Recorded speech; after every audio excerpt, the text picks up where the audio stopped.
Bonjour à tous et bienvenue à ce journal au sommaire de l'actualité. Au Burkina, Conseil des ministres d'hier, le grand stade de Ouagadougou, le stade du 4 août sera réhabilité pour répondre aux normes de la CAF. C'est une des décisions adoptées lors de cette rencontre gouvernementale. Les détails dans un instant. Le projet d'assainissement et de drainage de la ville de Ouagadougou nécessite 10 milliards de francs CFA. Les bailleurs de fonds du dit projet ont examiné hier ce budget pour son éventuelle mise en œuvre. Les précisions dans ce journal.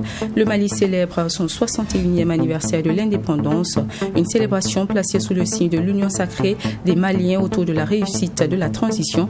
Vous entendrez l'allocution du président Goïta à la fin de cette édition. Bienvenue à tous à ce journal.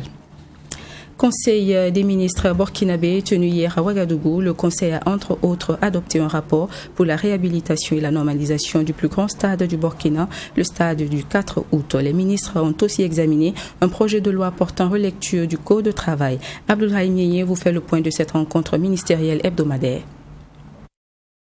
Le Conseil des ministres de ce 22 septembre a adopté un rapport relatif à la conclusion du marché pour la réhabilitation du stade du 4 août.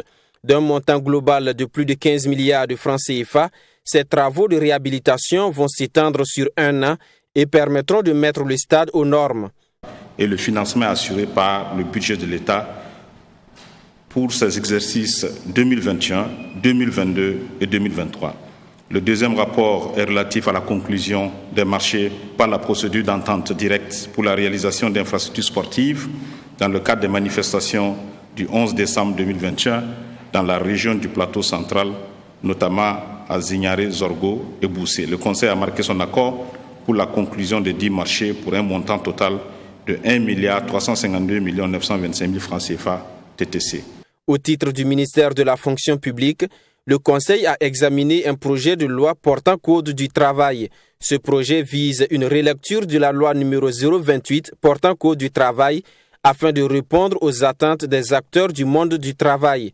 Entre autres innovations, le projet de loi améliore l'encadrement des activités de placement et de travail temporaire, promeut la main-d'œuvre nationale par l'instauration d'une autorisation préalable justifiée en cas de recrutement d'un non-national, lutte contre la précarisation des emplois en limitant le nombre de renouvellements à 3 des contrats à durée déterminée avec le même travailleur. Un rappel, l'aboutissement de ce texte de projet de loi est le fruit d'un processus participatif avec les partenaires sociaux, à savoir donc le patronat et les travailleurs. Les innovations envisagées dans le projet de loi sont issues du consensus avec les partenaires. Le Conseil a également adopté un décret qui érige la Direction générale du contrôle des opérations d'aménagement et de construction en établissement public de l'État à caractère administratif.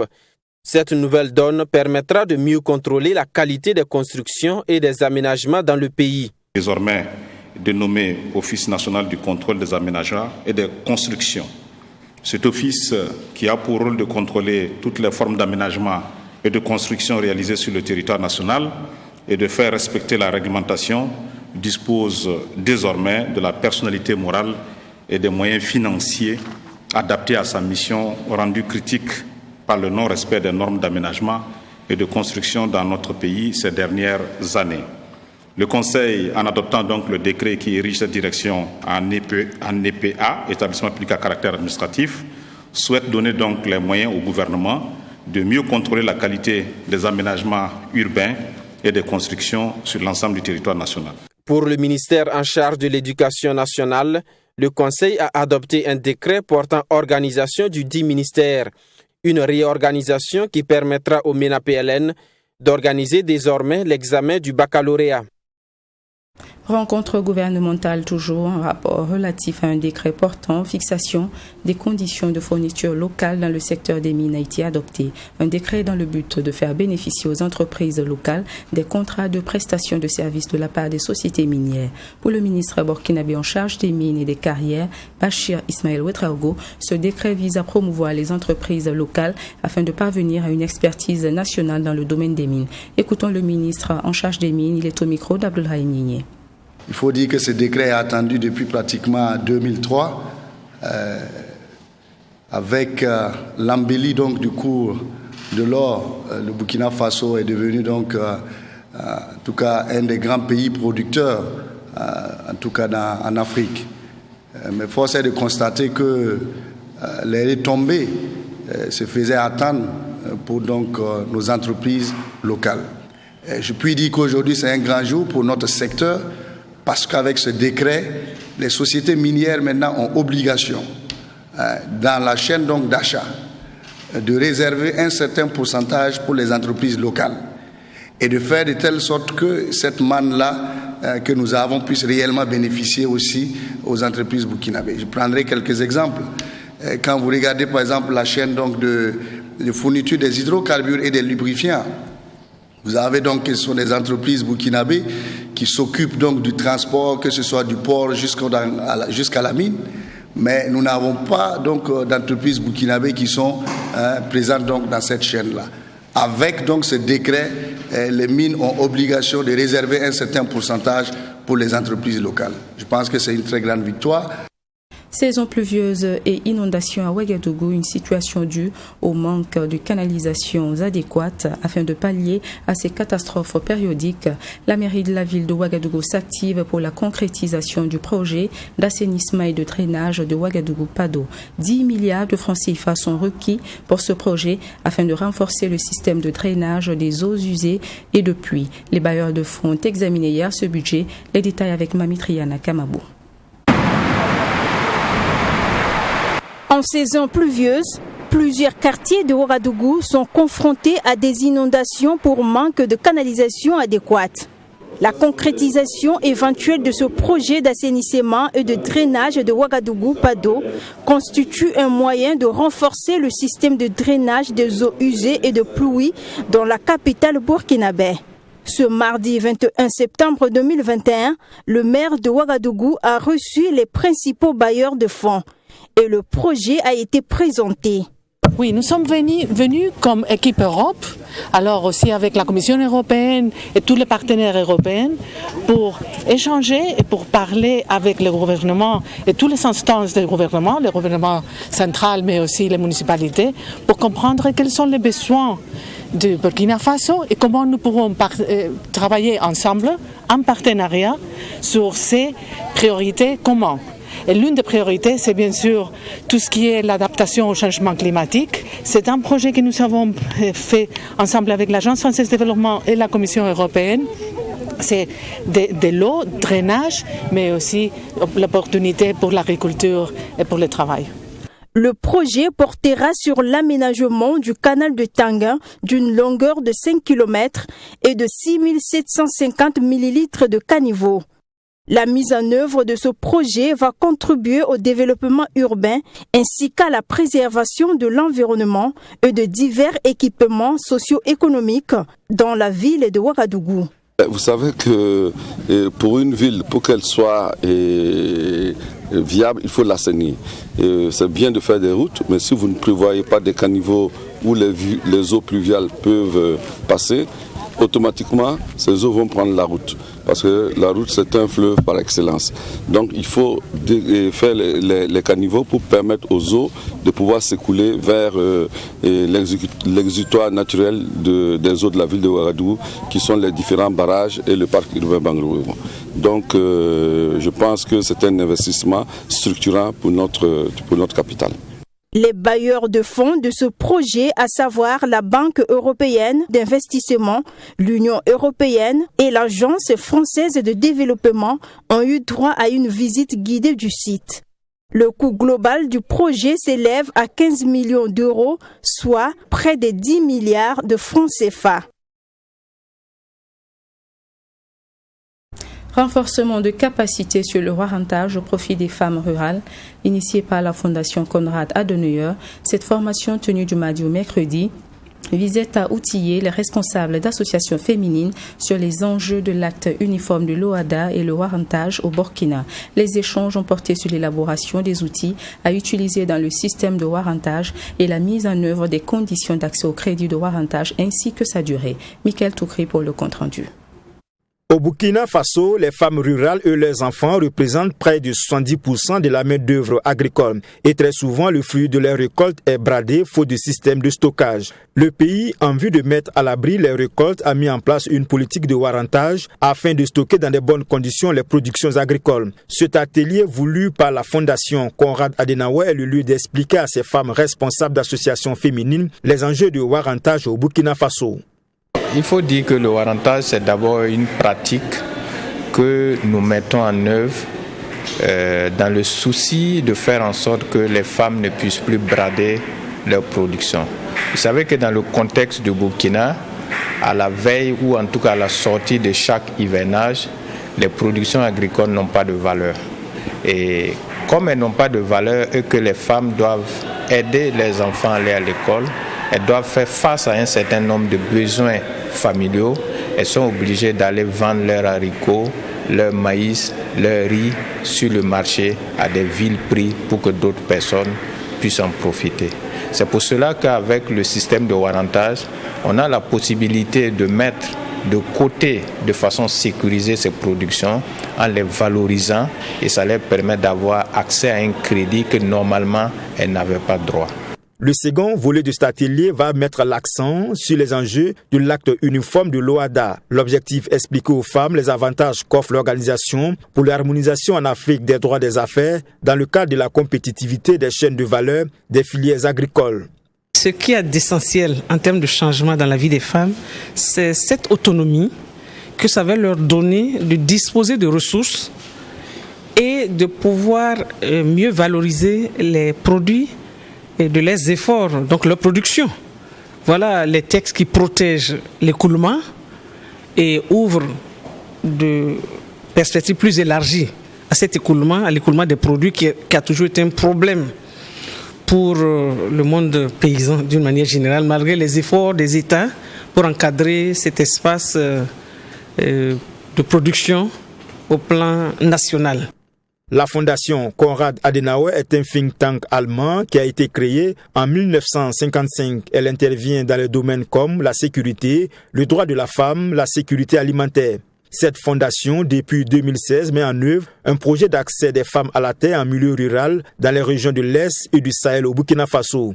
L'objectif est de renforcer l'accès à la terre, aux ressources et les droits à la terre pour les femmes. La question de religion et de terrorisme a fait l'objet d'une communication ce mardi. Pour lever tout équivoque, le Centre Valère Sommet a tenu une conférence publique autour des notions de l'islam, l'islamophobie et le terrorisme. Le conférencier du jour, le philosophe Bilal Ramadan, a alors donné son interprétation de ces trois aspects et des nuances et différences qui peuvent exister. Abdul Raïmeye pour le compte-rendu. Les terroristes font plus mal à leur communauté qu'aux autres communautés, selon Bilal Ramadan, philosophe et formateur. Le conférencier du jour ne nie pas que les terroristes soient des musulmans, mais il reste convaincu que leurs actes ne peuvent en aucun cas être justifiés par l'islam. Les attentats terroristes, tous ces crimes ne contribuent pas à améliorer l'image des musulmans, c'est évident. Et quand moi je dis à mes amis, je dis, mais attendez, les premières victimes de tout ça, de tout ce djihad qui va dans tous les sens, c'est nous. C'est nous. En fait, il y a plus de musulmans qui meurent vraiment dans les attaques que de non-musulmans. Donc vous dites, mais c'est quoi ce djihad ? Ils se battent contre qui ? La réalité, c'est quoi ? C'est qu'il y a des gens à recruter qui sont disponibles pour ça. Et qu'en fin de compte, ces gens à recruter qui sont disponibles pour ça, quelque part, ne comprennent pas ce que veut dire djihad. Et quand on dit djihad, djihad c'est noble, la guerre sainte c'est quelque chose de noble, c'est pas du terrorisme. Vous savez ce que c'est le djihad ? Il y a d'abord le djihad, le grand djihad, nafs nous, c'est le plus grand. Le plus grand c'est quoi ? C'est toi te comporter juste et d'agir juste tous les jours. Pour le conférencier, ces actions dans le contexte burkinabé se justifient par le sous-développement, l'injustice et le manque de cohésion aussi bien entre les forces de défense et de sécurité qu'au sein des populations.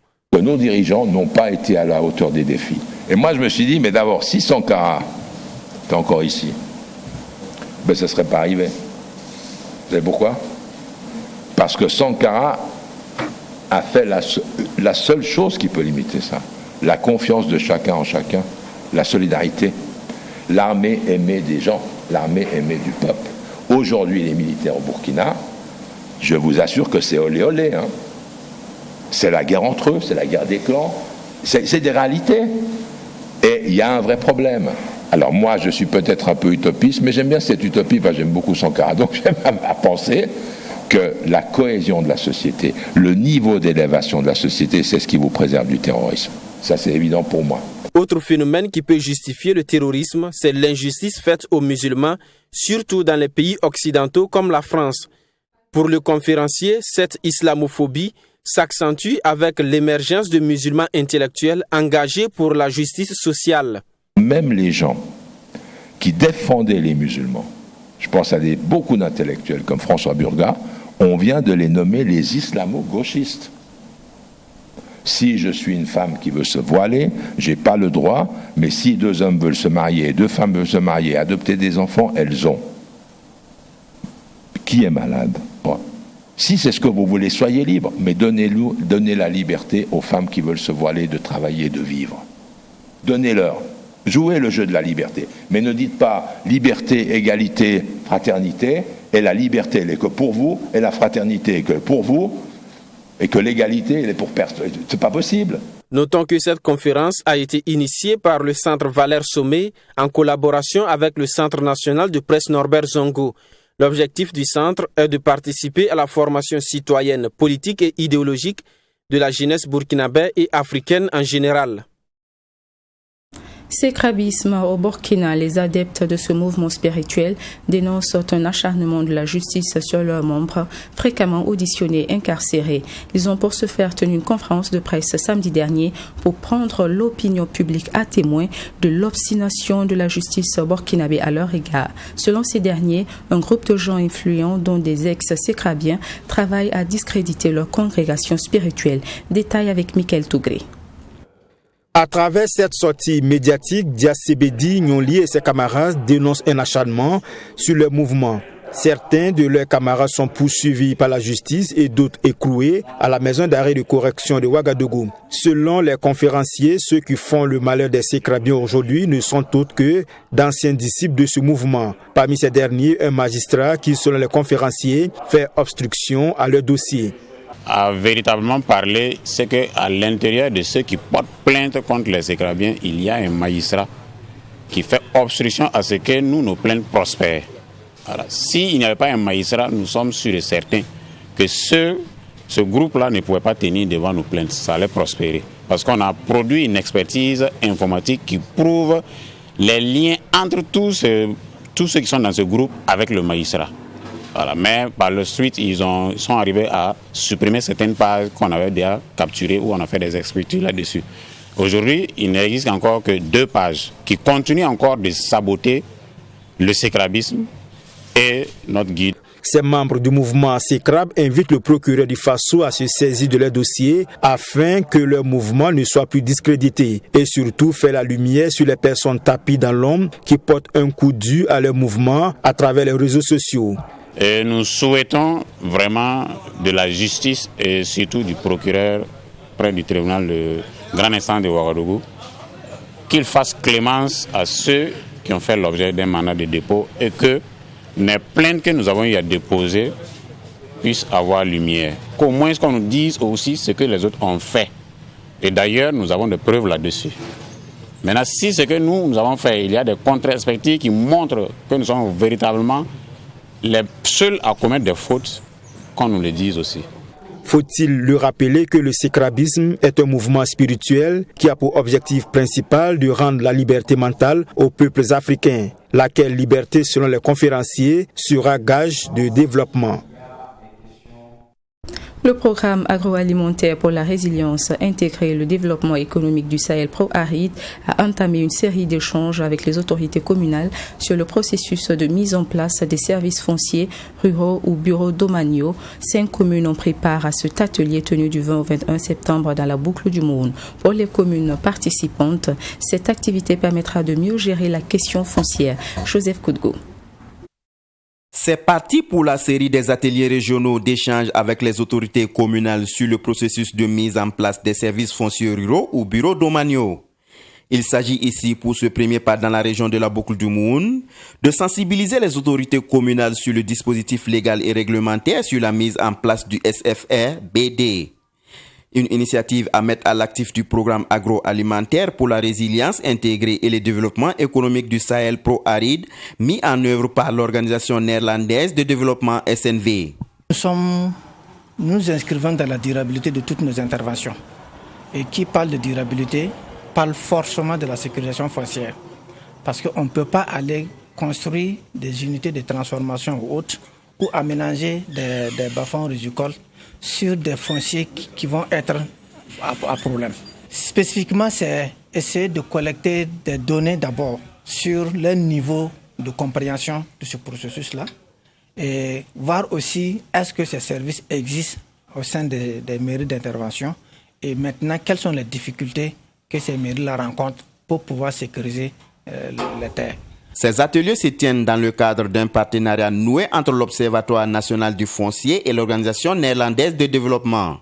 Un processus de mise en place qui nécessite la sécurisation des investissements du programme. En matière de sécurisation foncière, en fait, nous sommes en train d'appliquer des textes et lois sur le foncier.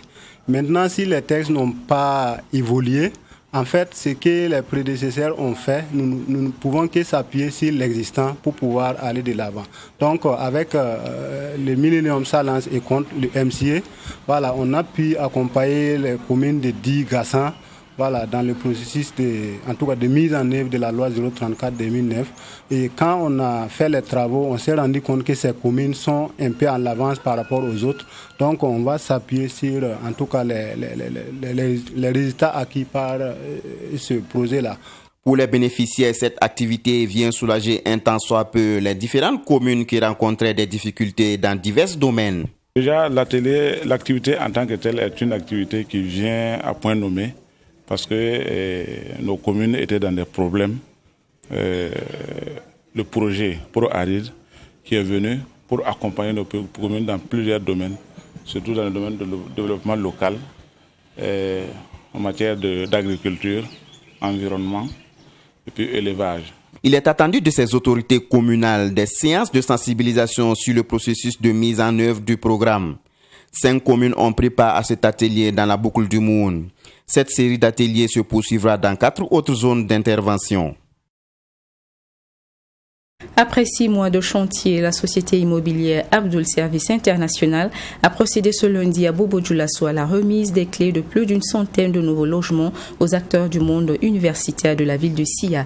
Des maisons bâties dans le cadre du projet de construction de la cité universitaire située sur la route de Nassau. Joseph Koudgo vous fait le point.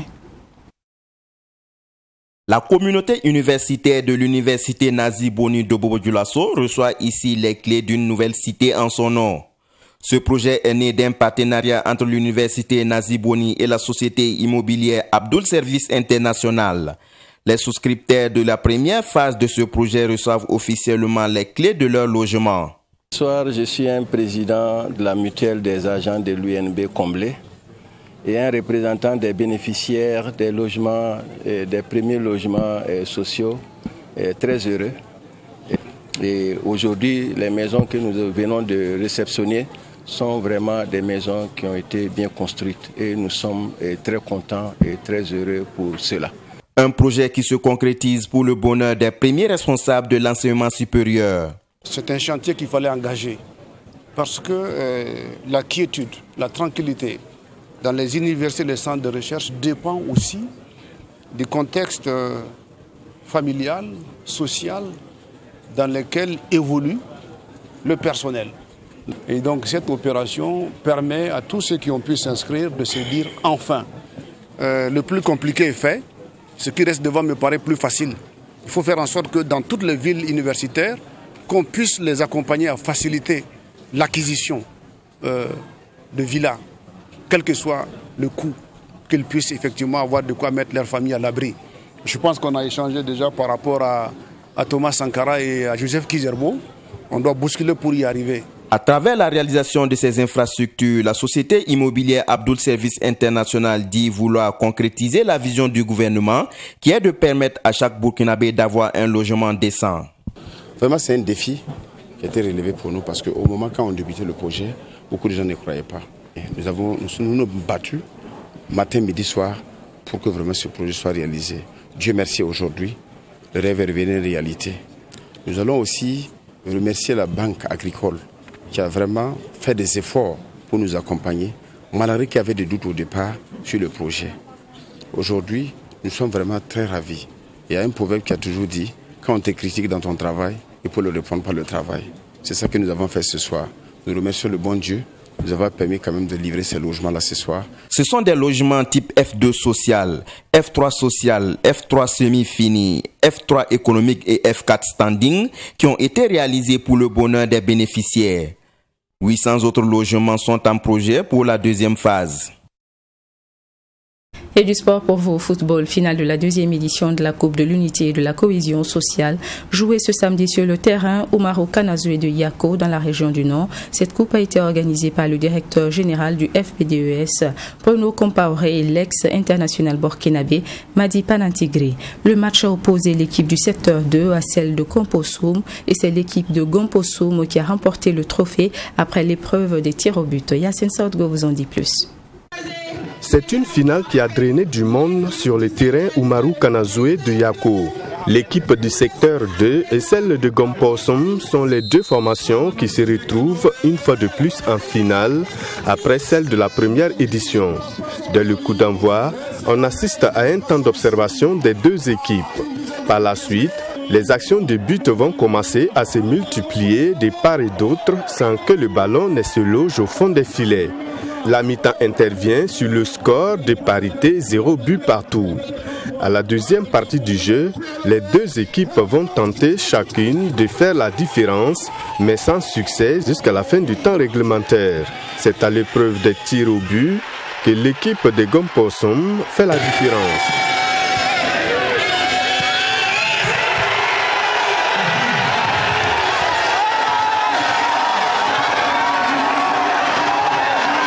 Pour les promoteurs, l'objectif recherché à travers cette compétition sportive est bien atteint. C'est la cohésion sociale, c'est l'union autour de l'essentiel, autour du football.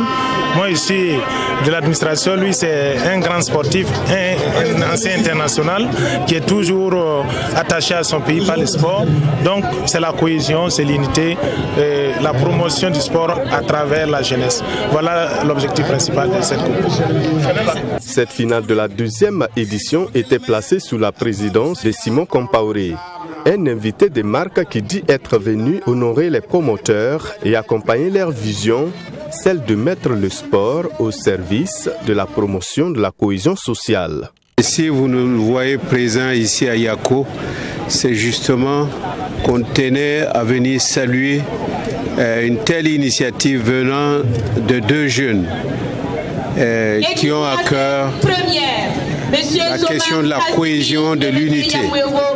Vous savez effectivement que nous traversons des moments extrêmement difficiles et nous avons besoin d'une mobilisation générale qui prend en compte les jeunes. Et s'il n'y a pas de cohésion au niveau des jeunes, si les jeunes ne savent pas cultiver une unité qui les soude et qui les amène à être derrière nos forces combattantes, nous n'allons pas atteindre nos objectifs. Même sentiment de joie chez le ministre de l'économie, des finances et du développement, par ailleurs parrain de cette compétition. Nous avons trouvé cette initiative pertinente qui vise effectivement à créer un cadre de cohésion entre les jeunes, les fils et les filles de Yako et de la province du Passory de manière générale.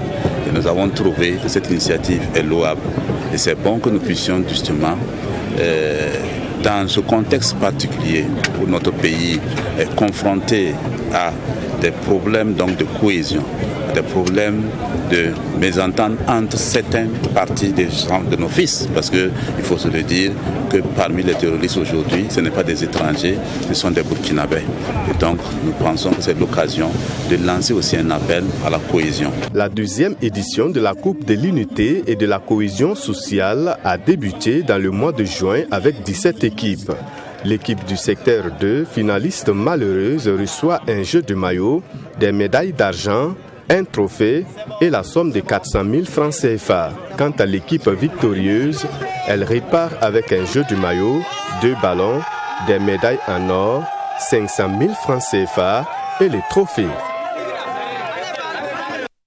Hors du Burkina, 61 ans d'indépendance, c'est la célébration d'hier 22 septembre au Mali, une célébration sobre dans un contexte politique de transition placé sous le signe de l'union sacrée des Maliens autour de la réussite de cette transition. Pour l'occasion, le président Assimi Goïta a déposé une gerbe de fleurs sur le monument des soldats inconnus à la place d'armes du camp Soundiata Keïta de Kati. Bourema Soulo vous en dit davantage. Comme tous les ans depuis 2013, la célébration de la fête nationale commémorant l'accession du Mali à la souveraineté nationale se passe à la place d'armes du camp Soundiata Keïta de Kati. Une célébration débutée avec le dépôt de gerbes de fleurs sur la stèle des morts pour la patrie par le président de la transition. Un moment de communion auquel le public a droit au défilé militaire. Mamadou El Bakar Sissé est venu assister au défilé militaire comme les autres badauds. Pour lui, malgré le contexte difficile, la fête nationale doit être célébrée. C'est une journée de motivation. C'est une journée aussi qu'on doit au moins de faire savoir aux générations futures que l'indépendance du Mali, ça c'est le 22 septembre. Donc il y avait beaucoup d'enfants qui ne connaissent pas l'importance de l'indépendance. Même si on est en guerre, on peut faire des cérémonies pour ça. Pour ces journalistes, cette journée d'indépendance doit être mise à profit pour évaluer le parcours de 61 ans du Mali indépendant. La célébration au-delà de ces festivités doit être un moment de réflexion pour chacun de nous. Réfléchir sur l'avenir, réfléchir sur au moment où on a pris l'indépendance, comment on était, où en étions-nous aujourd'hui. Comment on a pu garder cette indépendance? Est-ce que nos objectifs ont été atteints? Cet habitant de Kati dit regretter qu'après 60 ans d'indépendance, il y a encore des crises qui empêchent les enfants d'aller à l'école. Vous voyez ces petits enfants qui n'arrivent pas à aller à l'école. C'est une honte. C'est une honte. Je veux que les Maliens qu'ils raisonnent à ce qu'on revient en Malien. C'est mon seul le plus ardent. Et qu'on revient en Malien. Le Malien, c'est la sociale, la paix, et la cohésion, et puis tu vois quoi. Après la revue des troupes, le colonel Assimi Goïta, dans une interview accordée à la presse, appelle à l'union sacrée des Maliens, avant de réitérer que le Mali respectera ses engagements. Aujourd'hui, le Mali a besoin de tous ses fils. Raison pour laquelle je lance un appel à tous les Maliens, qu'ils soient de la société civile, qu'ils soient des partis politiques, qu'ils soient des leaders communautaires, les leaders religieux, qu'ils soient des cultivateurs, et pour que nous puissions sauvegarder l'intérêt national et sauvegarder le patrimoine commun qui est la nation malienne. Aussi, je profite de cette occasion aussi pour saluer l'engagement de nos partenaires qui se battent à nos côtés. Aussi, les rassurer que le Mali va honorer tous ses engagements. Le défilé des différents corps de l'armée a mis fin à cette célébration du 22 septembre 2021. Une cérémonie qui s'est déroulée sous très haute sécurité. Et c'est sur cette actualité internationale que se termine cette session informative. Restez avec nous pour la suite de nos programmes.